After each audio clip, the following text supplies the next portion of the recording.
If I were to walk into your closet right now, what would I learn about you? Believe it or not, our personal spaces tell us so much about who we are, or rather, who we think we are. In this episode, we are going beyond decluttering with Gina Morton as she shares what our closet reveals about our identity. Trigger warning, we are going to talk about child loss as Gina shares the incredible story of what we can all learn from the life of her son, Teddy. You are going to be inspired, so please stick around, my friends, and let's begin. Hello, beautiful souls, and welcome to the Persistence in Prayer podcast hosted by Catholic mindset coach, wife, mother, educator, and speaker Kylie Hein. Kylie is passionate about helping you deepen your relationship with God through the power of prayer. This podcast is a space for high achievers who want to do it all, but also want to prioritize their spiritual life and grow in faith. Join us as we explore the beauty of persistence in prayer and the transformative impact it can have on our lives. Get ready to discover practical tips, insights, and inspiration to help you develop a daily prayer practice and cultivate a deeper sense of trust in God's plan for your life. Let's journey together towards a more fulfilled and faithful life as we invite the Holy Spirit in. Let's begin. Hello, everyone, and welcome back. Today, I am joined by the beautiful Gina Morton. Gina is a wife and a mom of 4 living kids and 1 deceased child. She is a professional declutter, budgeting, and mindset coach, Catholic philanthropist, and cheerleader to all. Gina, there is so much more to your bio, but I actually really want to hear it from you because I think your story is beautiful and fascinating. And can we just hear who you are and tell me how you began your tight ship mama and pruning to prosper? Okay, so I am a wife of 4 kiddos, and we lost our son Teddy to leukemia. He was actually born with leukemia. I'm married to my husband Dennis. We just celebrated our 21st anniversary on Friday, and we live in Allentown, Pennsylvania. My whole life, I have been interested in organizing things. I was constantly trying to organize and reorganize my parents' basement. I was trying to get them to get rid of their high school memorabilia. I just love that. I had a dollhouse and I would constantly pull the furniture out and then put it back in and redecorate. And I've always loved that. I just didn't know when I went to college that there was anything such as an interior designer or an organizer. It just wasn't anything that I had heard of at the time. But I became a stay-at-home mom 18 years ago and just had to really run a tight ship. We went from 2 really good incomes to I quit my job to stay home, and my husband quit his job to start a whole new path in his professional career. So money was very, very tight the first 10 years. So I really had to budget and meal plan and do all the things that young moms have to do. And I got good at it.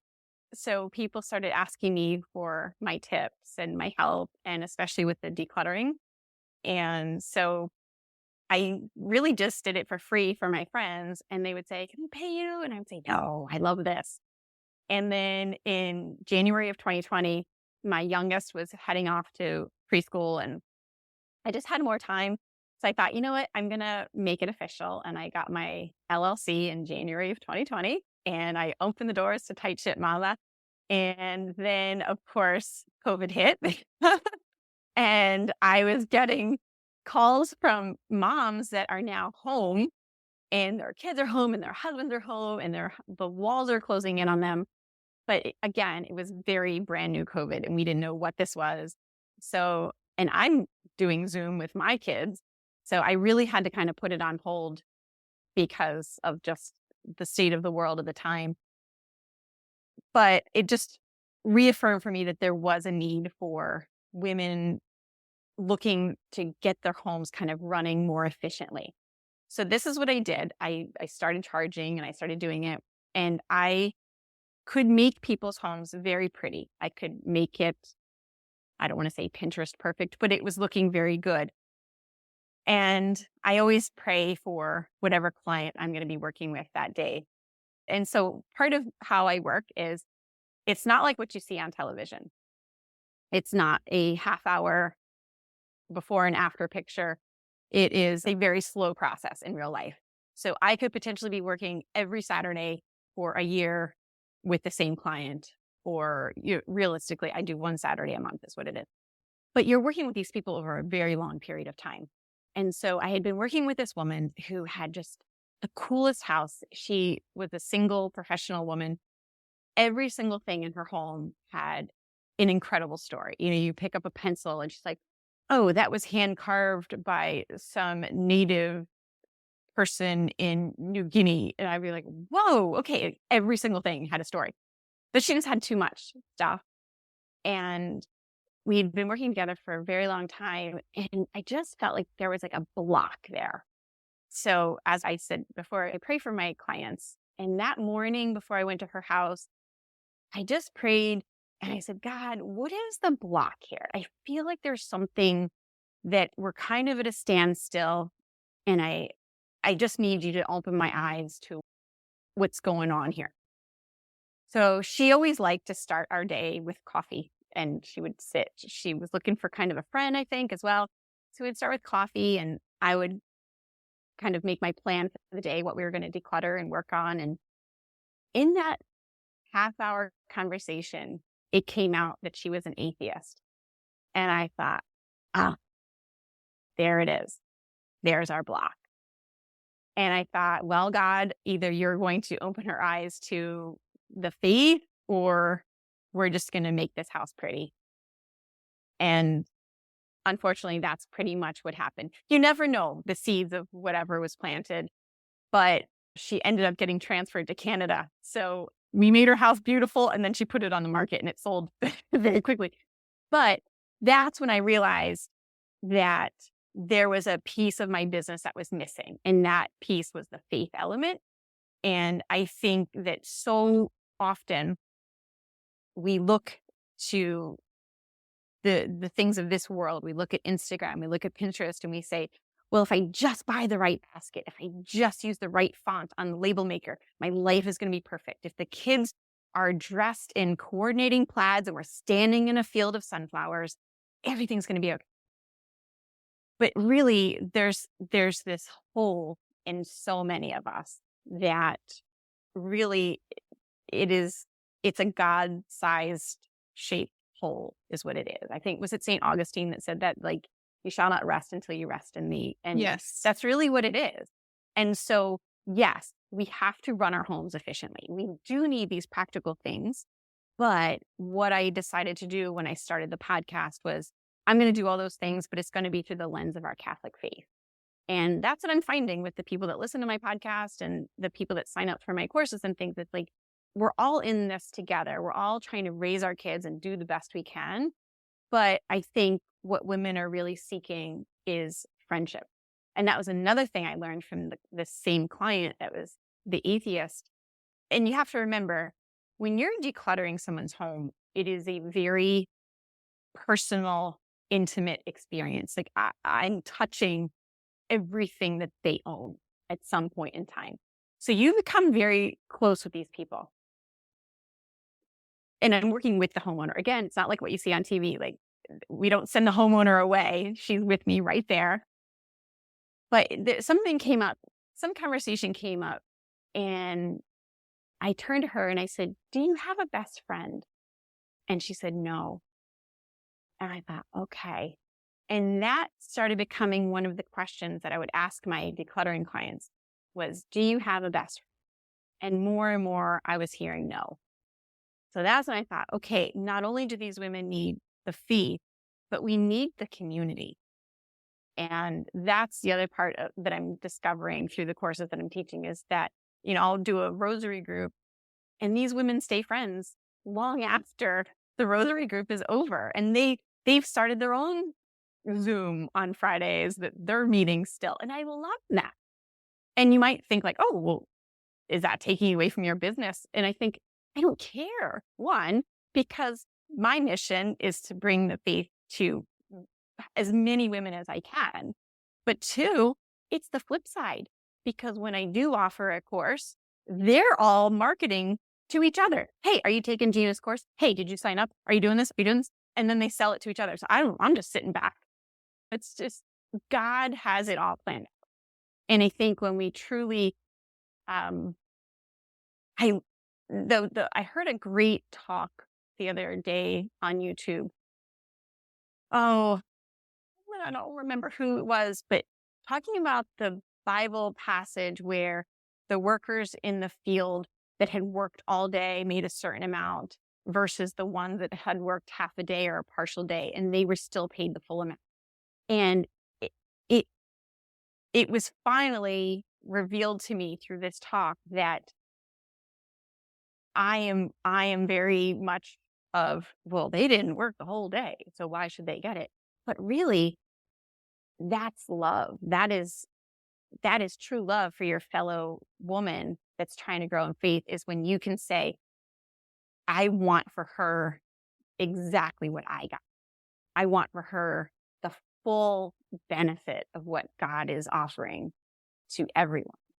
And now I look at that Bible passage in a whole different way, because I just think, okay, that's what true love is. It's really wanting the best for another woman. And I think that if we're honest, that's really hard for women to cheer for other women.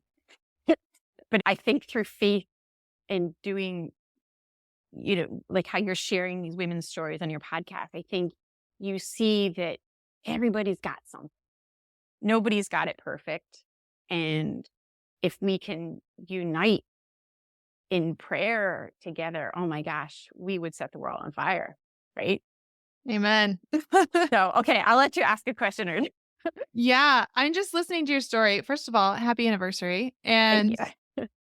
what I'm hearing from you is how you have really listened to the Lord and utilized your gifts in every season. He asked you to step away from your job and be a stay-at-home mom, and you did. And then it was like, you're really good at this thing that comes so naturally to you in organizing and decluttering, and other women don't have that.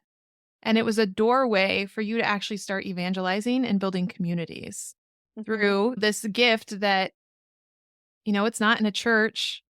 It's not in a quote unquote ministry, but it has become a way of ministry and to serve other women, which I think is so beautiful. And I just want to remind anyone listening that whatever season you're in, those gifts can be used for God's glory. And that's exactly what I hear from you, Gina. So thank you for that.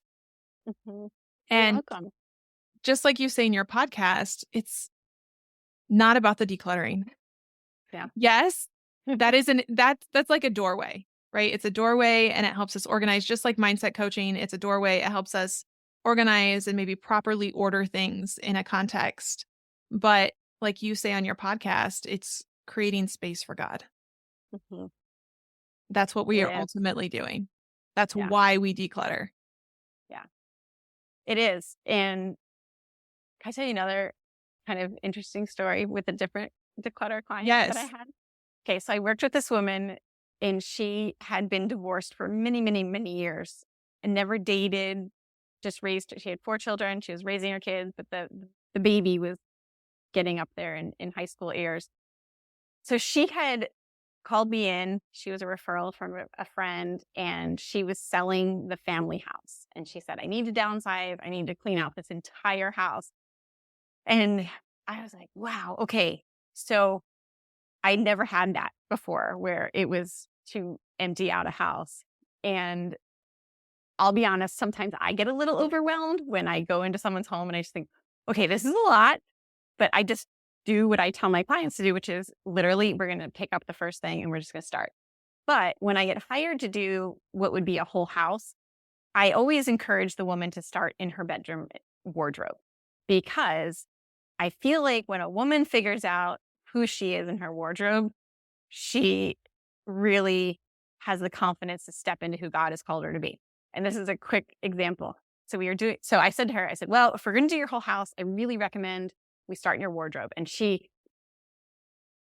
I've never had a woman say, oh, that sounds like a great idea. They always push back on the wardrobe. It's their sacred space. They're petrified of going into the wardrobe. But if they can trust the process, it's going to make the rest of the house go really well, because I always say to them, the woman that is like right now, I'm wearing this. It's a Mexican sweater that was my dad's. So it's kind of like is it Beth Hart that was on Yellowstone? It's like a very Beth Hart kind of a look, right? It looks super warm. It is super warm. But so the woman wearing this big chunky Mexican sweater, would you picture her holding a china teacup that's very modern? Or would you picture her holding a hand-thrown pottery mug? Do you see what I'm saying? Yeah. So it really begins in your wardrobe, figuring out who you are. And then the rest of the house goes very, very quickly. So we did her wardrobe. I convinced her to do the wardrobe. And a lot of times women make do. And we make concessions for things in our wardrobes. And my theory is everything should fit, flatter, and make you feel fabulous. And she had these shoes that were very cute. And she had a ton of shoes. And I said, well, let me see, put the shoes on. And she goes, well, they have, the heel was kind of coming apart or something like that. But she says, I call them my sit-down shoes. I said, your sit-down shoes? You have to tell me, what is this? And she said, well, if I'm having brunch with my friends and we're only going to be sitting down for most of the meal, I call them my sit-down shoes. I really wouldn't walk around a city or a town with them, but if they're just for pretty, I'm sitting down. I said, okay. I said, let's imagine, because she wanted to get back into the dating world. I said, let's imagine you're out for brunch with your friends and you need to get up and use the restroom. You're going to walk across the restaurant and the man of your dreams is having brunch with his mother. And you need to walk in front of him in those shoes, your sit-down shoes that have the little glitchy thing on the heel. How do you feel? And she didn't say a word. She took them off her feet and she just handed them to me and I put them in the bag. And she says, this isn't about the clothing, is it? I said, no, it's not. So it's just fun. I love doing what I do. And I think if I could only do one aspect of the decluttering, I would do the wardrobes because I really feel like it's so important to who we are as women. And, if you've got stay-at-home mom listening to this and you're kind of, you're in the t-shirt and you're stained, I would say, get yourself together, put on a cute little outfit. It's going to change your mood. I wear an apron 90% of my day because I don't save anything for good. I wear the clothing I want to wear, but I wear an apron just to preserve it. But it just makes you feel good. It's like, wash your face. What is that phrase in the Bible? When we're supposed to be fasting. It's like the oh yeah, like don't let them Wednesday. see. Yes, it's like, come on, wash your face. Let's go, pull it together, girl. It's so funny because I was totally the sweatpants girl in college. I was like, wake up, put on my sweatpants and my hoodie, and I had a roommate, and she was like, it doesn't take that long to look good. Just get yourself ready. She was just.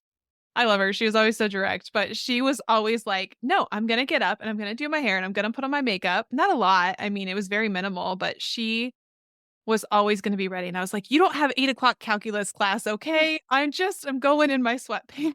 Right. But you do feel better. You do feel better. Yeah, you do feel better. Even if you just put shoes on. Or shower. Yes. Yeah. It's True. the little thing. Mm-hmm. I can see so much of what you're saying in the wardrobe.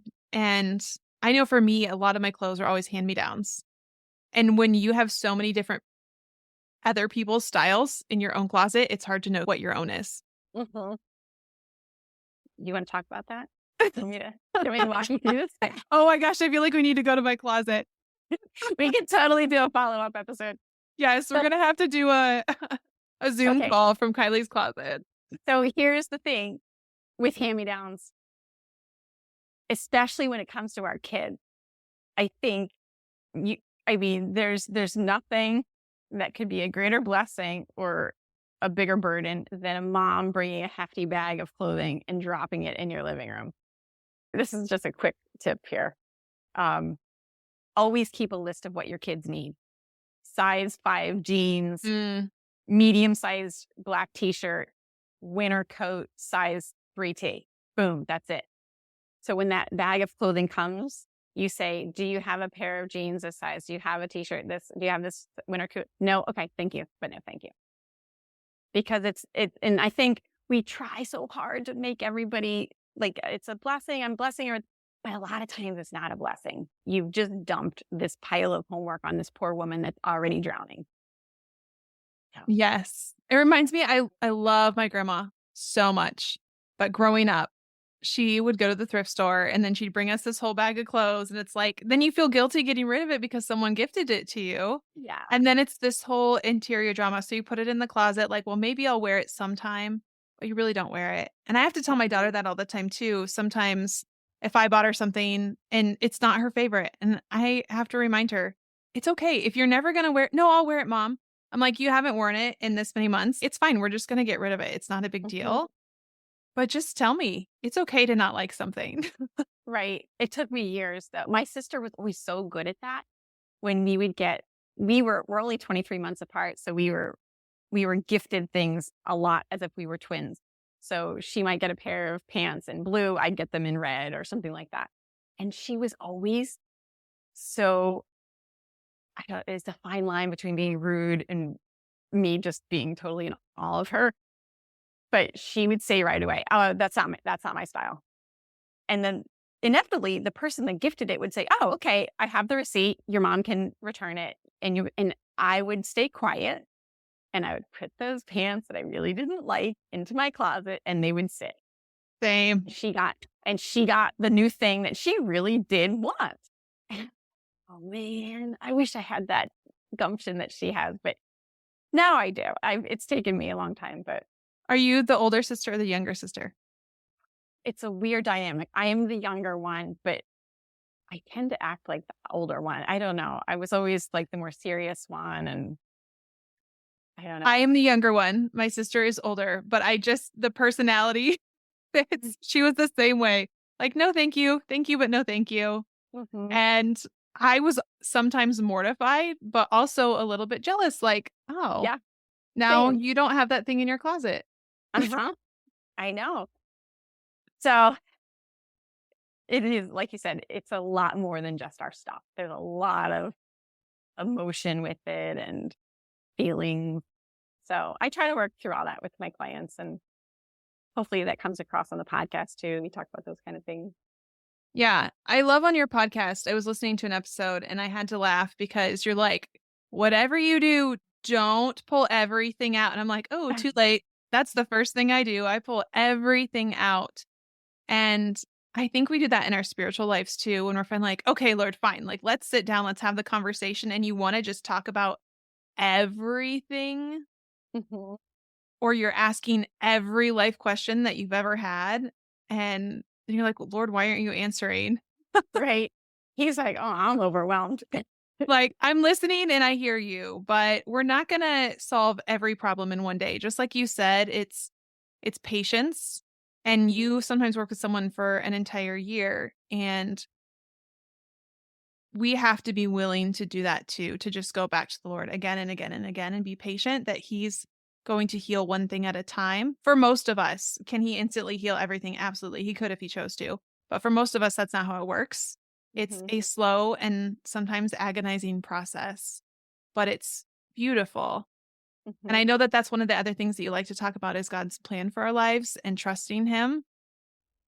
And you mentioned your son, Teddy, earlier. So I'm sure that this has been a lifelong journey of trusting God. Yeah. So do you want to hear the Teddy story? Is that what you would like to I hear? want to There's hear so much. whatever the Lord is putting on your heart. I think that there are so many women. Actually, I'm going to say all of us. We all struggle with trusting God, because trusting God means that we are not in control and we can't see the outcome. And that is terrifying. Yeah. But it's so exciting. I mean, being a stay-at-home mom or a mom, they say the days drag and the years fly, but really, if you put your full day in God's hand, you're in for one heck of a ride. It is never going to be boring. And give us this day our daily bread. Okay, that's all you have to remember. What do you want me to do today, God? With the gifts that you've given me, with the grief that you've given me, what do you want me to do with it? And I speak very plainly to God. That's how we roll. And I feel like He gave me this personality. So, he gifted you with everything that he needs you to use. Okay. So if you're not meant to be a monk or some quiet, meek woman, then that's not what he's calling you to do. I had a friend one time, she's very loud, she's very outspoken. You either love her or you hate her. And she said to me one day, she goes, I sometimes I get so frustrated with myself that I can't just keep my mouth quiet. I can't do this. And I said, you know what? God gave you that voice. He gave you that loud mouth because whatever he's calling you to do, that's one of the tools that you're going to need to do it. And it's a long story that I won't get into, but 2 weeks later, she was on national television on this panel talking about Catholic issues and different things like that. And I just showed up at her front door the next day. I go, well, how's that big mouth serving you? Because God used it on a national level. Like, it's just, you just have to say thank you for all the things, the good, the bad, the ugly, because he can use it all. And now, okay, here's the Teddy story. My first son was born in 2006. His name is Charlie. He's now 18. And then I had a miscarriage. And very quickly after, I got pregnant again. So this is 2008, and it was the year of St. Paul. Do you remember how the church uses the year of the Eucharist, the year of mercy? That's right. So at the time, it was the year of St. Paul. And I was in my little backyard, and I was praying, and I said, God, and I always wanted boys. I always babysat boys. I thought I'd be a mom of boys. And I said, God, if you give me a son, I will name him Paul. And just kind of left it at that, right? So I got this little boy, and we named him Theodore Paul. So Teddy is what we called him. And he was born on December 15th. He came the first day that he was considered full term. So he was early, but he was still considered a full-time term baby, which I think, again, God's timing is so perfect because every single day is used for his greater glory if we can allow ourselves to see it that way. So he gave him to me as early as he could give him to me, right? And he also gave him to me in the third week of Lent, which is the week of hope. So I just felt like this little guy was such a gift because his name was Teddy. He was born at Christmas time, and he was born with leukemia. So he was the 31st case ever in the history of the world. And of the 30 that came before him, 15 had lived and 15 had died. So I always said, well, this kid's going to tip the scales. One way or the other, he's going to tip the scales. And Allentown, where we live, is about an hour from Philadelphia. And I grew up closer to Philadelphia in the Philly burbs. So I assumed that he would be sent to a Philadelphia hospital, but he was sent to Hershey, which is about an hour west of us. Hershey, Pennsylvania. Yes, the chocolate factory of the world. Right? So, and, God knows our every worry. Like, there isn't anything that is going to surprise him. He's not going to be like, oh my gosh, this kid has cancer. I had no idea. I didn't see it coming. No, like it's all planned. It's all planned. And I don't know what part of our religion this comes from, but I felt like there were things placed on my heart from a very young age as a child. One of them was I knew I was going to have a very good marriage. And I knew that my marriage was going to be something that I was known for and that we were going to go through something very hard together. That's all I knew. And I told my husband this when we were dating. I said, just heads up, I got this thing. I'm pretty sure our marriage is going to be awesome, but I think we're going to go through something very hard. So when the baby was born, he was born with what they call a blueberry muffin rash. And so he was pretty much a polka dotted baby. And they took him up to the NICU, and I didn't see him for hours. So I was like, don't I have to feed this baby? So they put me in a wheelchair and they took me upstairs, and this huge semicircle of nurses and doctors and nurse practitioners, they had gathered around me and my husband. And they said, your son has very high white blood cell counts, which means, it's like when an infection comes, your white cells attack it, right? They said, so his body is definitely fighting something. We just don't know what. But it was the highest number of white blood cell counts they'd ever seen. And I said, isn't that a sign of cancer? And they just looked at me like I had 3 heads, and they were silent. So I just thought, and I just thought, it has begun.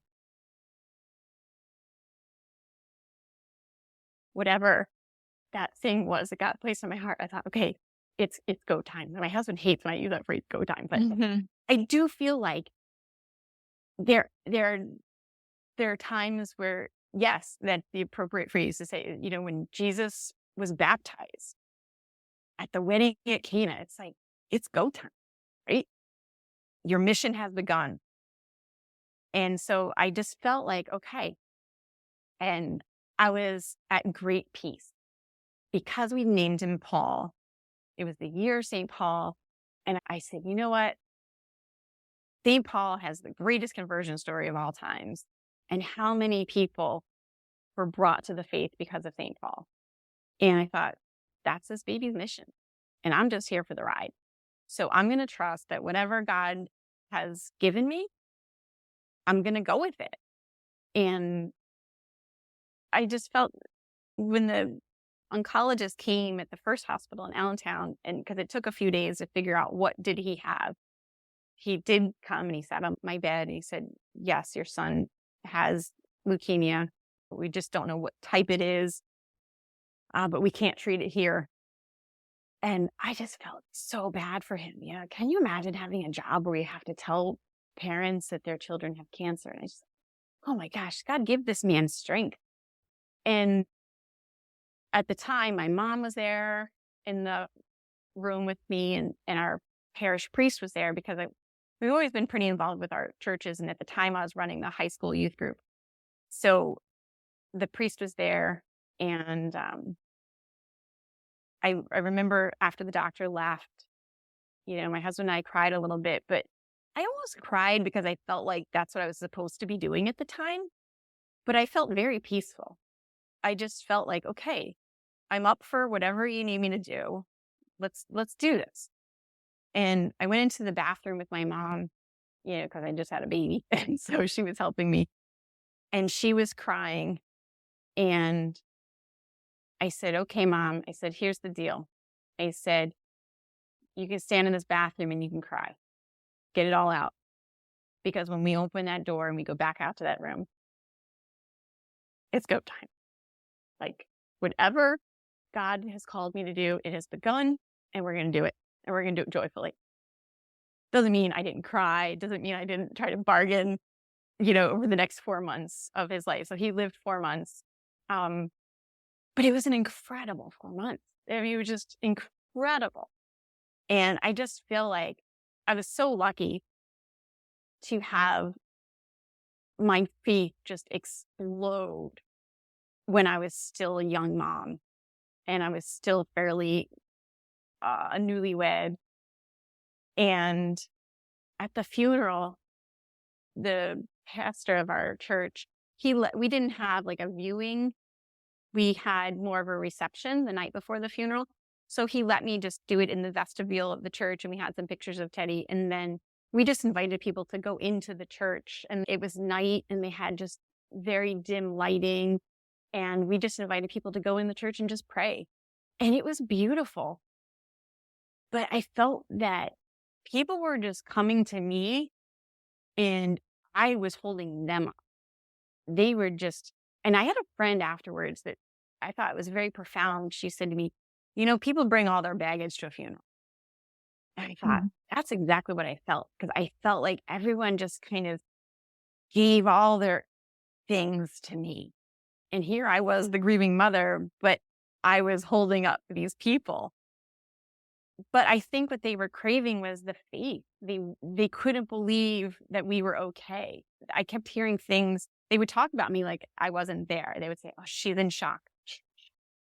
And I said, I can hear you. I'm right here. I can hear you. And I said, I'm not in shock. I just have the peace of Christ. Like the peace that transcends human understanding is what came over me from the minute the doctor told me he had cancer. I just felt like that God said, this is what we're going to do. And my husband was on board. And I'm so blessed that we have grieved the same, because when you lose a child, the divorce rate is 91% when you lose a child. And a lot of that comes because the couple doesn't grieve the same. And we decided we were going to go on. We were going to have more kids. We were going to trust that if this happened again, that there was a reason and that we would figure it out. And we've gone on and done some really amazing things in our community because we had Teddy and because we lost Teddy. Because we do sometimes say, if he had lived, it probably would have been a full-time job, because he probably would have never come off of a ventilator, which meant that we would have had a nurse that lived with us 24/7. And I was afraid of that. What kind of marriage am I going to have with a nurse in the next room? Every vacation, you're bringing somebody. So I do think there's different paths. And the path that God wanted us on was one where he had to take Teddy back. And so we said, okay, what now? And so we raise money for our local children's hospital. We speak on behalf of the hospital. It's just been an incredible journey to see where God has taken all this. And our kids it's a little bit different, I suppose, that we have kids that have lost a brother. And we kind of always say when we meet new people, like, do we talk about Teddy? Like, what do we do? And because you don't want to be Debbie Downer. So I kind of limit who I say it to. I kind of say, is this person going to be in my life forever? Or is this just I'm meeting them at this event and I'll never see them again? Do I need to get into all that? No. You know what I mean? So I just trust that God is guiding me every single day. And I think if we're constantly praying and conversing with our Lord throughout the day, he'll guide everything you say and do. And he's there for us. And I think we don't rely on him. We put too much. You were saying that your podcast is geared towards women that are high achievers. And that's wonderful because you're using the gifts that God has given you. But I think the downside of perfectionism and high achievers is that we think we are God. We are taking on the burden of everything, and we're not meant to do that. Amen. Thank you for sharing that story. Thank you so much. I mean, there's a lot more to that story, but I don't want to take up the whole podcast talking about that. But yeah, it was a blessing. Everything is a blessing. In all things, we give thanks. Right? Yes. And I truly do believe, I mean, I know this, just as you have explained, the graces come when we need them. And I don't know what your faith life was like prior to having Teddy, but obviously it was very strong. And I know that in my own life, prior to my mom passing, I was 23 when my mom died. And I had just really started coming back into my faith, and the Lord had just put so many people in my life to really move me back in that direction, to just strengthen my prayer life and my spirituality and all of those things. And I remember I was driving home. It was a 2.5-hour drive. I didn't know that my mom had passed, but I just had this moment in the car, was sobbing, and I just knew she wasn't there anymore. But I had such peace. Just like you talked about, I had such a great sense of peace. And it doesn't mean I didn't cry, or I don't still cry sometimes, right. But I had such peace. And just like you said, at the funeral, it feels like everyone else is coming to you and they're bringing all their stuff because they're hurting and they're uncomfortable. But the beauty of God is when we put our trust in him and when we allow him to hold us up, he does. Mm-hmm. And that's exactly what I heard from you. Mm-hmm. He does. He cares about everything. He cares about the parking spot that's going to be great for you to get the kids out of the van. All the things. Nothing is too trivial for him. I love St. Therese talking about how I don't remember what special day it was for her, but it snowed. And it was like the Lord knew that she loves snow, or she loved the wildflowers, and, she was cloistered. So she was saddened because she would even dream about wildflowers. And it was like, well, I'm never going to see these flowers again. And then all of a sudden, all of her favorite flowers, someone had brought them in and she got to see them. It was all of those little things. And I know we don't have a lot of time left, but if you had just maybe 3 practical ways that you open your heart and walk with God every day that other women could maybe take with them, what would they be? Pray the rosary every day. Get up before your kids and pray the rosary. It'll change your life. It'll change your motherhood. It'll change your marriage. And one of the benefits, I'm sure you've experienced this as well. One of the benefits of these podcasts, I have met the nicest women. And my prayer is always, God, bring me the women that both want me in their life and need me in their life. Because lots of people need decluttering and budgeting and meal planning, but they don't want me. And you can't serve everybody. So I just pray, bring me the people that need me and want me. So Colleen from New Jersey, who I got to give a shout out everywhere I go. Colleen from New Jersey sent me a sorrowful rosary. Do you know this rosary? Sorrows. Yes. Do you pray this? Do you know this rosary? I don't have one. I know of it. And I've maybe prayed it once or twice before, but not consistently. So it's so funny because this is another crazy God story. When my father was dying in 2022, he kept talking about the Pieta, and he had brain cancer. So he was kind of like not himself, right? And he was obsessed with his tombstone getting engraved. And he had chosen Our Lady of Guadalupe because we're Hispanic. And we'd gone to the cemetery, and he's just kind of like wandering around aimlessly talking about the Pieta. And I said, Daddy, would you rather have the Pieta on your tombstone? And so we found a grave that had that. And I showed him, I said, do you want this instead? And he just kept talking about it until the day he died. So we ended up on his coffin, it has the Last Supper is like a big brass plate, and then the corners are the Pieta. So it's a beautiful coffin. Didn't he die on September 15th, which is the Feast of Our Lady of Sorrows? Mm.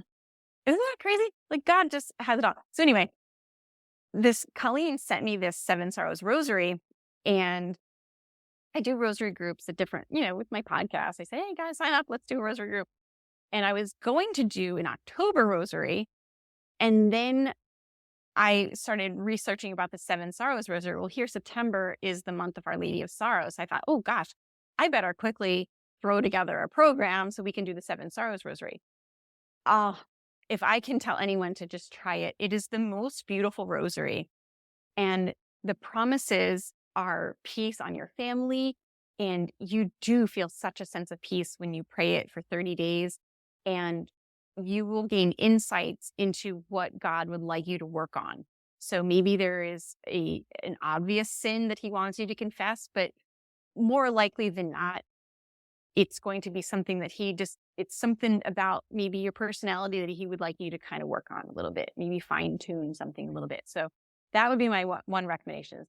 Pray the rosary every day before your kids get up, because you want to start, you got to, again, give us this day our daily bread. You got to nourish your soul, because you can't just give. I just did a coaching call yesterday with a young mommy, and I said, look at all the times in the Bible where Jesus went off to pray. He went before his mission started. So he's getting his game plan together. He's praying in the Garden of Gethsemane when everything, the culmination of his life on earth is coming to its head. I mean, everyone's deserted him. He's praying. He's praying when he's walking with his disciples. So in all different times of our day, we can incorporate. He went off to pray alone, which I think we should do in the morning. Mm-hmm. He prayed on walks with his disciples. So make it part of when you're with your kids, sing songs as you're walking along, sing Bible songs. We call them Catholic bangers in our house. The ones that when they say from the pulpit, they'll say, please turn to number this, and you look at the title like, this is a good one, right? Those are the ones we're talking about. So you don't have to look at the words. It's just like, you're the bread of life. Speak, Lord, I'm listening, blah, blah, blah, whatever. So just sing those songs and make that part of your day. Do an examination of conscience before you go to bed. Again, give us this day our daily bread. We're going to have more days that we probably feel like failures as moms than days that we can say, well done. But just examine your conscience before you go to bed and say, okay, maybe you could have been a little more patient there, but tomorrow is a new day. We're going to try again. Every day is a clean slate, and get your sleep. There's nothing better than that. Yes. A tired mommy is a frustrated mommy. So it does affect your prayer life too. It's hard to pray. There's way more distractions when you're tired. Yeah. At least in my own life. I know, like when I'm starting to go into desolation, I check my sleep. And usually I haven't been getting very much. So yeah, you need your sleep. You gotta take care of Jesus made sure everybody was fed and happy. Yes. So yeah. So that's if I could scream anything from the top of the world, it would be pray the rosary. 7 Sorrows Rosary. I have gotten so many wonderful rosary tips this month from women on this podcast. And I'm just so grateful. Yes. So if anyone listening hasn't listened, Julia Miller talks about praying the promises of the rosary. She has a whole book on how to pray the promises of the rosary with your rosary and the history of the rosary. I just recently really started digging deeper into the Contemplative Rosary, which is a book based on praying the rosary as St. John Paul II and Teresa of Avila. That's by Dan Burke and Connie Rossini. What I love about that version is when you are praying the Hail Mary, you say something like, Hail Mary, full of grace, Lord is with thee. Blessed art you among women, and blessed is the fruit of thy womb, Jesus, who was crucified on the cross. Or like you add in that little piece of the mystery to just help keep it in your mind as you're praying, because I think it's easy to get distracted from what we're really praying. But I'm going to have to order a 7 Sorrows Rosary because, like I said, I know I've prayed it in the past, but never consecutively. So I would love to do that. And there are so many different ways we can pray the rosary. I know the Carmelites, if I remember correctly, they pray 6 decades instead of 5, which again, just the different variations throughout history is so beautiful. It is. When your mind starts to wander, you go down those rabbit holes of whatever mommies run down the rabbit holes of shame or guilt, or just say, get behind me, Satan, and just say a prayer. Just turn that ship around and just know that you're doing good work out there. All of you ladies listening. Yes. Good work. Gina, where can everyone find you in your rosary groups? The main thing is the podcast. It's called Pruning to Prosper. So we talk about clutter, money, meals, and mindset for the Catholic mom. And I don't have anything on a regular basis. I'm actually taking a course right now to kind of develop. I do teach a 6-week course, but I've put it on hold while I take this course and actually work on making my own course better. So stay tuned for that. But yeah, and there's a Facebook group for Pruning to Prosper. And we're doing a budget rosary. So we're going to lay our worries at the foot of the cross, our financial worries. I love it. We all need that. You never step into the same rosary twice, right? Because every day is a little different. And maybe your kids brought you a new worry last night and then now that mystery is a whole new mystery to you, So thank you for everything. Thank you for being here. Thank you for your witness and your testimony and all the ways that you are serving women, and for taking time to share your stories. Yes, you too. It's been a delight meeting you. So thank you for having me on. Beautiful souls, thank you again for journeying with me. If you have been blessed by this episode, it would mean the world to me if you would leave a review. Be sure to screenshot it, share it on your social media stories, and don't forget to tag me on Instagram or Facebook at Kylie M. Hein. Stay persistent in prayer, protect your peace, and as always, share the light of Christ with everyone around you.